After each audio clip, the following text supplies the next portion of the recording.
So in my case, I love the healthcare field in general. So that was definitely somewhere I kind of wanted to venture towards. But I really also enjoyed playing with little toys, models, painting, miniature stuff, Lego. So I liked working with my hands, basically. Dentistry kind of marries those two subjects together. You kind of have the whole healthcare aspect, but also a very meticulous, hands-on, aesthetic scope to it, which, I don't know, is very interesting. You know, every day there's something different. A periodontist is it's a dentist who specializes mainly in the gums and the bones, so it's mostly just surgical procedures, mainly focusing on gum disease, periodontitis, gingivitis, but then all the other things, extractions, bone grafting. I think the most fulfilling really is, especially when it comes to a lot of these surgical procedures, how well the body heals. And so, like, you know, you do the best you can, and then the body, you know, does the other 50%, and you're actually sometimes surprised with how good the results get.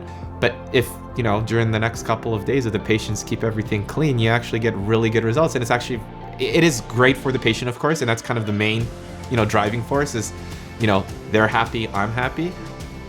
Technology's all advanced, you know. All the operatories are state of the art, which you sometimes don't see in other clinics. This is kind of what draws me in too. I think it's honestly one of the biggest clinics that I've ever been to, probably in all of Ontario. I've never seen a clinic this big, and yet how well organized it is. How, like, it is still a family very much. Like, there's like small little groups within the family. Like, I'm in the Perio family, if you want to call it, and you know, we get actually we're pretty tightly knit, I would have to say. Communication's great for such a large operation, you know, and yet it's still kind of warm with the patients too, which usually you kind of lose in a larger setting. I am a huge Star Wars geek. I mean, I don't know if anyone wants to know that, but I'm always proud of that.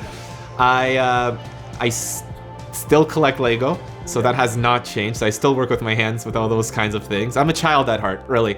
Love watching movies, but then at the same time, I mean, like we've talked about, there's a baby girl on the way, so that's very exciting for me, something completely different. And you?